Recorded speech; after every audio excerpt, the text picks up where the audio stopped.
This might be worth a couple $1,000s. Here's another one of these Joann Fabrics that's gone out of business. So what we've been hired to do is we've been hired to come in and get everything out of here. Is there anything left in here that's worth any money? Is there anything that's going to be worth us taking the time to salvage it? Now, the last one we did, it was basically all ferrous metal, and we got a really good paycheck out of that in scrap metal. We're gonna do something a little different on this one because we're really busy on our building demolition side, and all of our dumpsters are all being used right now. So we're literally gonna bring a 65-yard end dump, a gigantic end dump, and we're gonna fill it full of metal and take it to the scrap yard. So it should be pretty cool. I got the key, and let's go check it out. Things like this, and then basically this is where you put your cash register, and this is where you put your keyboard and that for stores. These little apparatuses, these little gizmos they were pretty valuable on eBay. You could sell them and make a decent amount of money.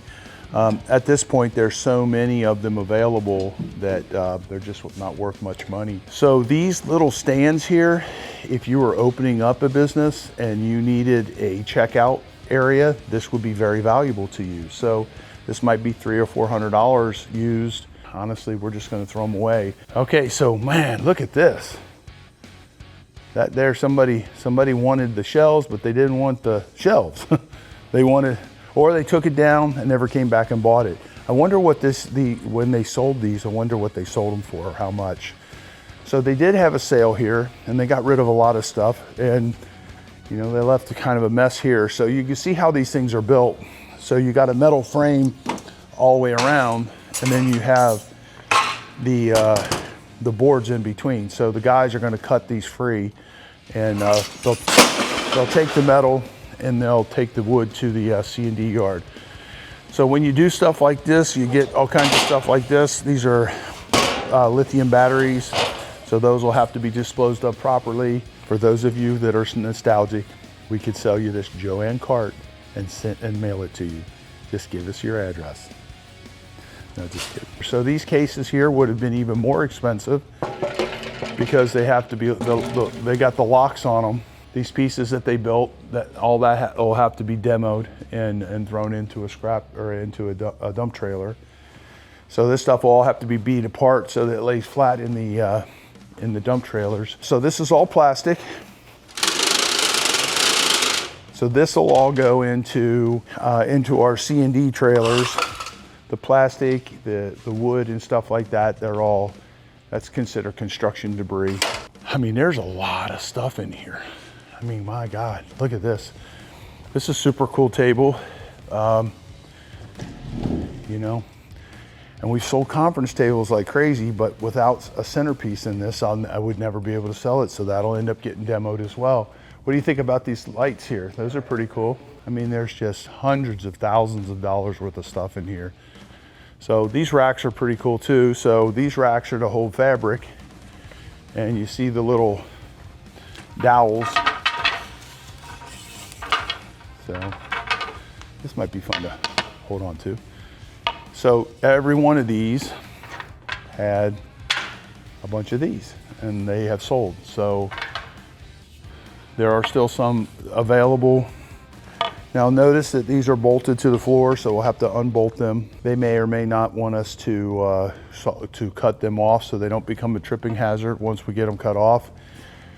I mean, what do you think this type of display would cost per shelf? I mean, look at this back here on this back wall. How much do you think it costs to build that thing right there? Was it $20,000 or $10,000 or $30,000? I mean, look at that. That's pretty impressive.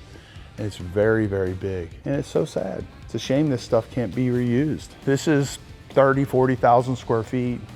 That's a lot of space. This is the size of a small Publix. So again, all these carts, all these rolling shelves here. Now these are even newer than those over there. And when you can wheel your displays around and move them, there's a lot of value in that to a retailer, so they can clean and keep things straight and move things around for different holidays and so on and so forth. I mean, look at this. Look at that. There's 1, 2, 3, 4, 5, 6, 7, 8, 9, 10. Those things, what do you think they were? 5 grand a piece? Let's say they're $3,000. $3,000 times 10, that's $30,000. A lot of money. So it looks like they actually did pretty decent on their sale. There's quite a few rows that are missing here. You know, there was stuff here, there was stuff there, there was stuff there, there was stuff there. Let's go find the office and let's go find, see if there's anything that was been left behind in the back that we can repurpose. Back into here. So these kind of things like this, even this broken on eBay could be worth 60, 70 bucks. I don't know. You'd have to look them up to find out. Same thing here. So you just don't know. So if you're looking to do stuff like this or get into stuff like this, there's a lot of money in this if you got the time and you got some place to store. This little gizmo here, this is going to be worth some money. This whole thing right here might be worth some money. I'm gonna look this up before we leave. This might be worth, it might be worth a couple $1,000s. Now something like that, we'll take it back to our shop, we'll put it on a pallet, we'll put it on eBay, and we'll wait 4 or 5 or 6 or 8 or 10 months until we sell it. Hey, how you doing, Martin? So this right here, buddy, this is gonna be something that we're probably gonna bring this back intact to the shop. Gotcha. Okay, so this is gonna be one of your more difficult things to do. Just this piece here, right? Yeah, it'll go from here over to here. So all this. So you'll need some ramps. Yeah. Maybe put that on its own trailer. Gotcha. You guys are pretty much on your own. I don't. Whatever he told you the scope was. Right, so what is the scope? What is the scope? We don't know. Metal, just the metal, and of course, anything else that's trash is trash.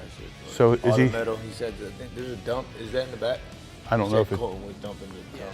It's in the back. Is it back there? So yeah, you guys are you're gonna load that gigantic trailer because all the dumpsters are full. Right.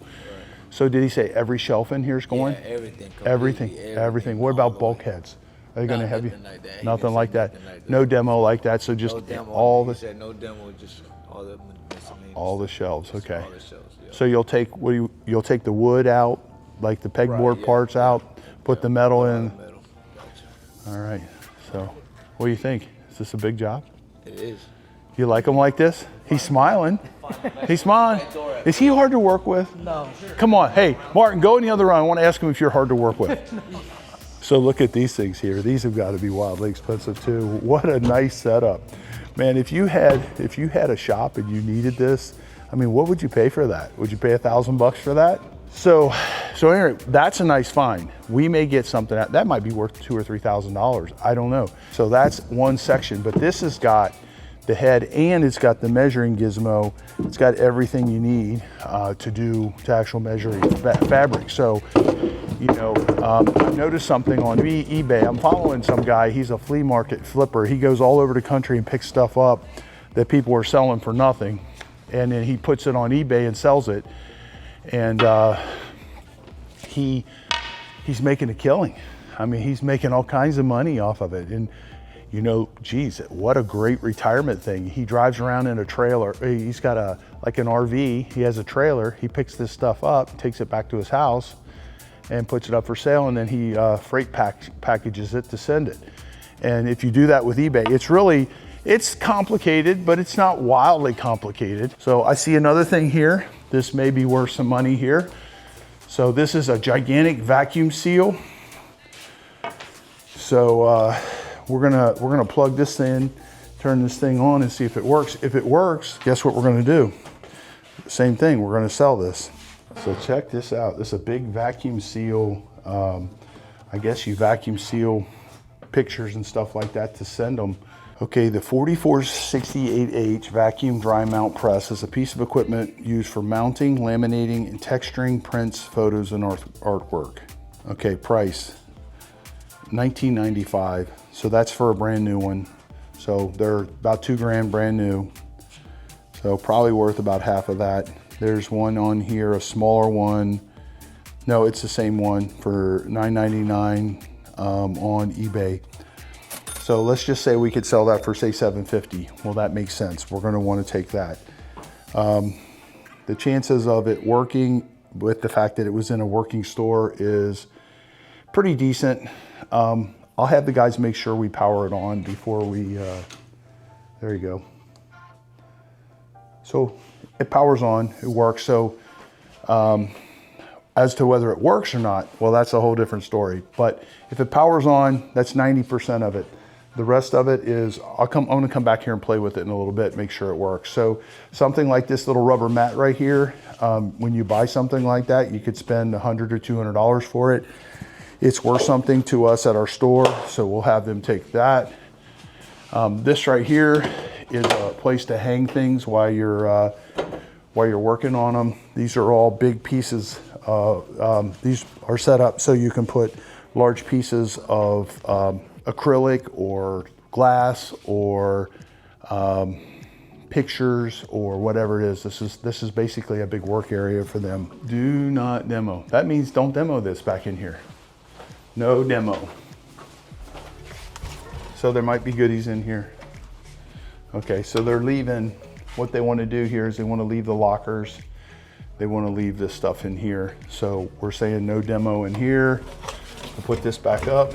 Remind the guys, not an exit, not an exit, employees only. So there's something in all that. They don't want you doing anything back in here or want us doing anything back in there. Let's go see if we can find the actual office. So look at all this tile, the way this is all been coming apart. So that means that the concrete's coming apart. So like this and this, they're definitely worth some money. Not a lot of money, but they're worth some money. So I don't know whether we're getting them or not. So here's here's our 60 yard. I think it's a 65 yard end dump. We use this to tear down houses. So if you tear down a normal size house, you make 4 or 5 loads with this big truck and it gets everything in one shot. All right, so here we go. Let's check this out. So this was their back office area. And yeah, just a HP monitor and a phone. Again, the phones, you know, they're worth something because people don't want to upgrade a system just because they got one phone that goes down. So, and they don't want to pay $300 or $400 for them. So that you'd have to look it up to see what it's worth. There was a time when something like that, I would never overlook any of this stuff. We've gotten a little bit bigger, and what we're doing is we're just doing things that make, you know, the kind of money that helps us cover our overhead. When I was selling this stuff out of my house and that, dude, I don't care what it was. If I could make $20 or $30 on it and could put it on eBay in, you know, in 10 minutes, I did it. We did a lot of it. A lot of times we would do a junk removal, get paid $500 for the junk removal and end up making $5,000 on all the stuff that we got. So let's see if there's anything back here. So all the stuff that's on the second floor staying. These kind of shelves, a lot of times they leave them because no matter who's coming in here, they can use shelves. Something like this to the manufacturer itself would be worth some money because, you know, this stuff, normally it's the same stuff over and over and over. I don't know whether they want, this is for thread, would want this back or something, but for this little setup, whoever put this in, this Gooderman creative company, that represents, you know, at least a couple $1,000s, maybe $3,000 or $4,000 worth of effort to put that together. So does it have a value? Yes, in the right place. Here, no, it's gonna just get thrown away. It's gonna be put in the trash. All right, so these guys are getting to it, and we'll just keep checking in with them, and we're gonna kind of follow them through the progress. Let's see if we can fit all the metal shelves in one truckload. What do you think the chances of that are? They're gonna stack it. And we'll throw in this free Joann's cart. Oh, this one does, this one is done. See the wheel? It's gonna So I noticed the other ones that are back there. Look at it, goes around in circles. It's gonna send me into the ditch. Look at it. It's self-steering. It could go all day. That's fun. Let's see if there's anything in this office that's worth anything. Yeah, look at that. Those are for the plastic bags you see at Publix. Mm-hmm. Well, if you want a folding chair, there's a folding chair for you. I could definitely use the bucket. I can never have too many buckets. I want to take the pole too. I don't know why, but I'm gonna.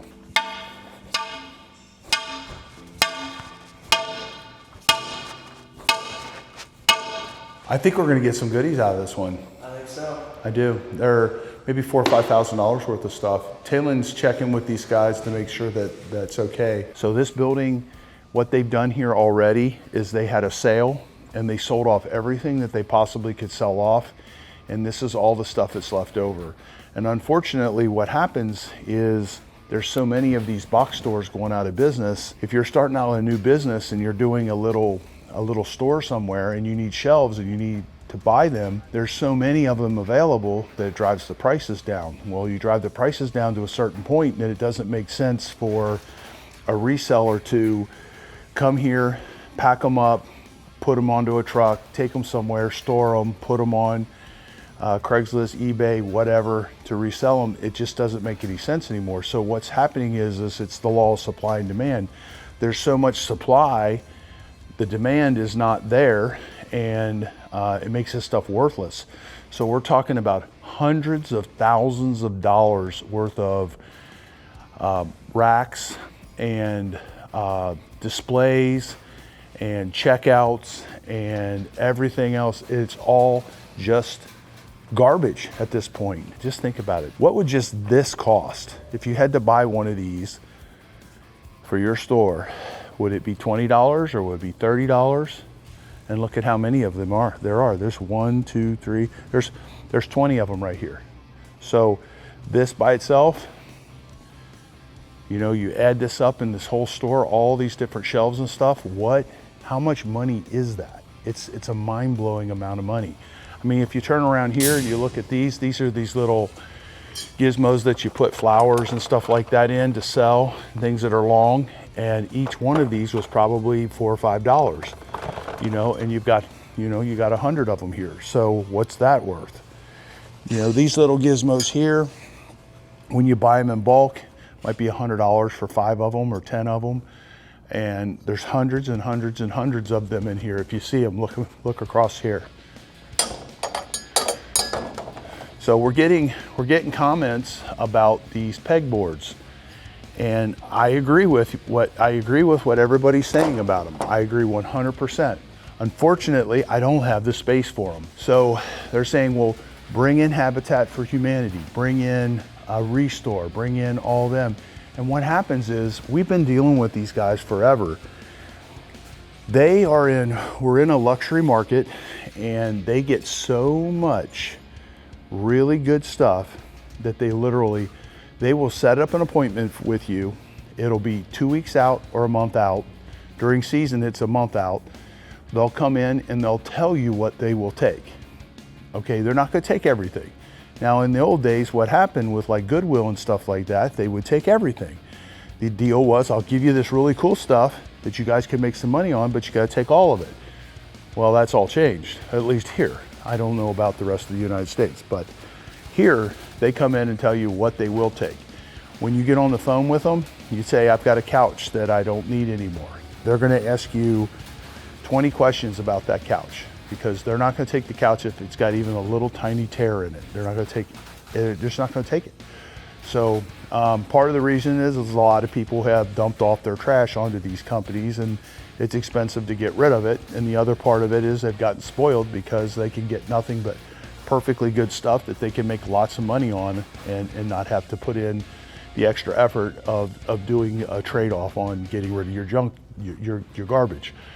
So all of these little pegboard things, if you've ever been in the retail area selling stuff, you know that when you buy this stuff, it's wildly expensive. These little shelving units, I had one of our community members tell me, he said, just this section with like 1 or 2 or 3 shelves would be $500 or $750, somewhere in that, depending on the style. Then if it was a used setup in a market where they're actually able to sell them, it would be about $250 to $300 to sell it. So that makes, if you look through this whole store, I mean, there's $50,000 worth of stuff in here if we had a market for it. So what's gonna happen now? Well, we're gonna take all the metal, we're gonna put it in a 65-yard end dump. We're gonna take all of the wood or wood light stuff, and we're going to take it to the C&D yard, all the plastic. So if you look over here, look at these shelves here. You see these shelves are on these wheels. That makes them even more wildly expensive because you can actually move these around without, you know, taking down your whole display and putting it back up. So that makes them worth even more money. So these little sections, if those sections were $500 and these were $1,000 a piece, you know, just based on the fact that they have wheels and they're able to be moved. So if you go through here and you're just looking at, just look all the way down the row here. Look at how many of these there are here. So by the time we're done, this building will be empty. It'll be completely empty. Now, as to whether they're having us keep these outer shelves, a lot of times they ask us to leave these. This is Joann's fulfilling their contracts and probably made a deal with the owner here of this complex that, hey, if we get everything out, will you let us out of our lease? Or it's part of their bankruptcy proceedings is they've got to clean all this stuff out for everybody and get it ready so that they're not harming very many people. Now the box stores,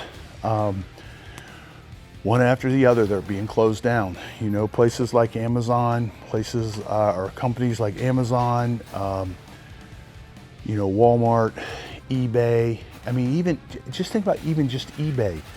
When you, as a seller on eBay, they put a lot of pressure on you that if you get an order today, they want you shipping it out today or tomorrow. They want that customer to get that item right away. So everybody's pushing for this really fast turnaround. So the big box stores and stuff are gonna struggle, you know? They gotta pay to keep the lights on. They gotta pay the insurance for the building. They gotta pay for the water. They gotta pay for the mortgage, or not the mortgage, but the lease.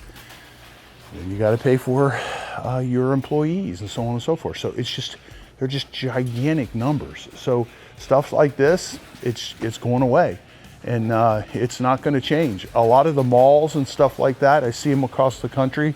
They're changing them into different things. I think that from my real estate experience, what I think is going to happen is they're going to get retrofitted into storage complexes, or they're going to get retrofitted into like apartments and stuff like that. And a lot of places like Naples, they'll make you tear it down. They don't want something that's hodgepodge together. They just don't want that. In a lot of areas, they're not going to do that because they would rather get some tax base than no tax base. So each one of these things here, what do you think that costs brand new? You think 100 bucks, 200 bucks? Okay, now look at how many of them are here. Look at all this. So this is the smallest one. These are bigger, so these would be even more. So unfortunately, this right here, which looks brand spanking new, is going to be going through the shredder at the scrapyard within a week. Look at all these little things. I mean, each one of these, let's just say each one of these was just $2. Well, there's a couple, $300 right there. Truly another sad day for Joann Fabrics. So the story, after doing, we've done another Joann's video, and it's got a lot of views. And one of the comments in there is, well, it wasn't just one, there was multiple comments, and they said basically the private equity groups come into companies like this and they buy them up, and they sell their buildings back to them, or they lease their buildings back to them, and so on and so forth, and they run their debt up and they bankrupt them. And I don't fully understand why that works in their benefit, but they were talking about Joann's was one of the most profitable companies out there, and then they got saddled with some private equity debt, and the next thing you know, they're bought out by a private equity company, and they dismantled the company, the business, and threw it out of business. I hear what they're saying there, but the reality of it is, I don't care what's going on, you're not getting around the Amazon competition or the Walmart competition or the instant success competition where you can order just about anything online and get it in a day or two. A lot of times these kind of developments, these are, you know, they're like B, C, or D developments. And what that means is They're not prime developments. They don't have like a Publix as an anchor or a Home Depot as an anchor or a Lowe's or something like that, some big gigantic anchor. So what they'll end up putting in here is not going to be something that's going to make crazy amounts of money. So a lot of times they're trying to save money coming in the door. You would think that these shelves would help out, but most business models are completely different, and the way they stock their shelves, and that is a big part of their business plan. So they want to come in with their floor plan and not try to retrofit into a different floor plan. So this Joann's is much bigger than the other, the last one we did. I think it's almost twice as big. There's some of these shelves look like they're not very old. They're very nice, very expensive looking, on rollers and stuff like that. And you would think there would be a market for them. Unfortunately, this is what this stuff has turned into, just basic scrap metal. So we're using a 65-yard end dump for this. We're so busy on our building demolition side of our business that we're using this end dump instead of using dumpsters.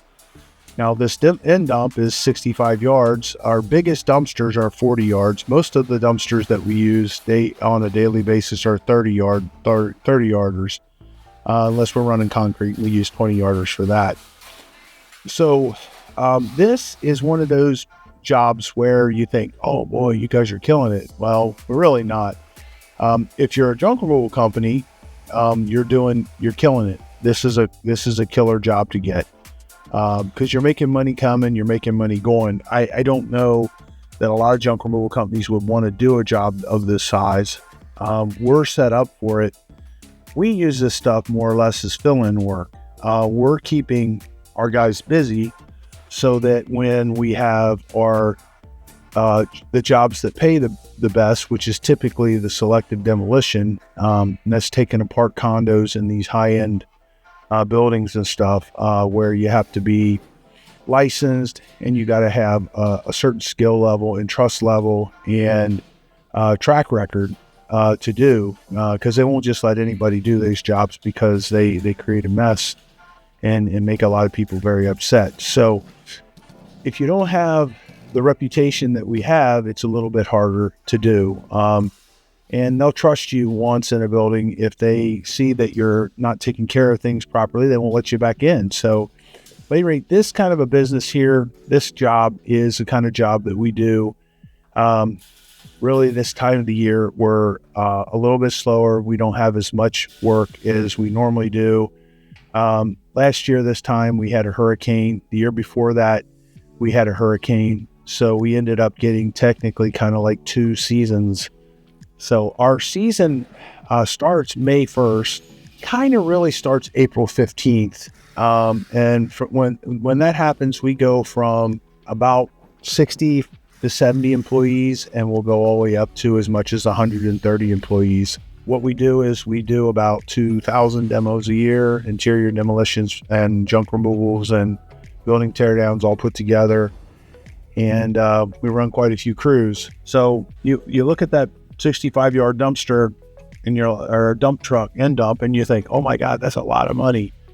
You'd be shocked. It's going to be about $900. One of those loads was $900. The other one was, I think, $100 or $1,000. So, and I think we ended up getting 3 loads out of there. This was about 40. I think Talon says like $4,400 in scrap. There are 2 things that we got out of this that were worth some decent amount of money. They both are on eBay right now. So the gray shirts are company provided, and all the other shirts that you see, all the different colors and stuff like that, the guys want to have their own little personal zing on our business, and they buy whatever color shirts and stuff that they want. Also the hats and stuff they buy. So and then again, the guys, we don't put up with guys who don't work. If you get a guy on a crew and he's not doing his fair share, the guys basically let him know, if you're not going to do your fair share, you're not going to be working here, because we're not going to do your work and you get paid for it. So, and it's not fair. We only play in the game where it's fair to everybody. So now, to be fair to that guy, just in case there's some sort of a personality conflict going on, we'll try him on another crew. If both crews say the same thing about the person, then we shake their hand, say, hey, this ain't working out, and we'll hire you back in a month if you want to have a change of attitude, because the only difference between what these guys are doing and what you're doing is the fact that you don't want to do it for some reason. You don't want to do your fair share. And if you don't like doing this, then this is not the work for you. But if you're in the labor work business, this is pretty good labor work. Now, these guys have steel toe boots on, and if they're in a dusty environment, they're wearing dust masks and stuff like that. If they're doing something with a grinder, they're wearing glasses. So it's hard work. It's truly satisfying, though, in the sense that when you start out in the day, you look at this and you're like, oh my gosh, look at the size of this thing. This is overwhelming. And then by the end of the day, at the work pace that these guys work at, they have a significant amount of stuff done every day. So they get a lot of satisfaction from that. I remember when I was working in the field with everybody and the amount of how exciting it was. It's kind of like mowing your grass or painting a wall. When you get done with it, you look at it and you're like, oh my God, that looks so great. These guys get so much work done in a day. It's pretty exciting to them. So the way this works, we get kind of set up to be the heroes in a lot of ways, because a lot of the work we do is in condos and in building or in houses. So let's say you're going to renovate your house. So what's the first step? The first step is you think, I'm going to renovate my house. Second step is, all right, what do I need? Okay, well, I need to have a contractor. If you're in Florida, you need a general contractor. Unless, of course, you're going to do the work yourself, in which case you could do that in Florida. It's pretty hard to do that because everybody's so busy, and the guys that aren't busy, you don't want them. So what happens is you need a general contractor. So you get the general contractor and he says, okay, what do you want to do? They'll say, I want to do this. Okay, now we got to get plans drawn up. We got to go get a permit because Florida is very, very stringent. So you go get your permit. It takes a long time to get your drawings done. It takes a while to get your permit done. You go back and forth with the city. They tell you what you can and cannot do. And then all of a sudden you're in a situation where it's taken months and months and months. Then you bid it out, you get the job started, and then we get to show up. And then we come in and we get a lot done in a very short period of time. Typically, we're doing a week's worth of work in about 3 days. So we have 3-man crews. The difference between us and a lot of crews is that the fact that the guys come in and they come in to work in the mornings and they help everybody unload whatever it is that we're repurposing. Then what happens is everybody gets their trucks ready and they get on their trucks and they head to Racetrack gas station down the street, and they all get what they need for the day. Then once they get onto the job site, they don't leave the job until the end of the day. So they're not disappearing like a lot of the companies. They have guys disappearing for lunch for an hour, and then it ends up being 2 hours, and so on and so forth. And the owners are losing their minds because they've just did all this stuff, try to get themselves situated where they get something done, and then the demo crew keeps disappearing. So that's not us. We show up, we stay on the job, the guys eat their lunch on the job, and they get so much done in a day. We also bring the dumpster with us, so we're hauling off the debris as we go all day long. So when we get done at the end of the day, it actually looks like we got something done. So that's beneficial to us. It's beneficial to the contractor, and the owner feels like he's got something done. It's really kind of an exciting thing. So our season is basically when everybody else leaves. So come April 15th-ish, we get super, super busy. If we had 50 crews, we could run 50 crews. We don't have that many crews, and none of the other companies do either. So we just do as much of the work as we possibly can, and they do all the most as they can possibly can. I think probably 3,000 rehabs take off during that time, roughly, in our area, which is a very small area. And we all just do as much as we can, as fast as we can, and get these guys ready. They got from May 1st to November 15th for most of the condo work, and that's a tremendous amount of our work. Now, is this a really good job for us? No, this is on a scale from 1 to 10, this is a 4 or a 5 as far as a job. It is something that we can keep the guys busy, and we can keep a lot of guys busy. We're not making a huge amount of money here. We will make some money off of a couple of the machines that we got. We will make some additional money off of the scrap metal. Okay, so this is one of the biggest stores, box stores that we've done so far. It's got an amazing amount of metal that's left. So what do you think? What do you think we're gonna make? So the first one we made about $2,000. The second one, $2,700. I wonder what we're gonna make on this one in just scrap metal.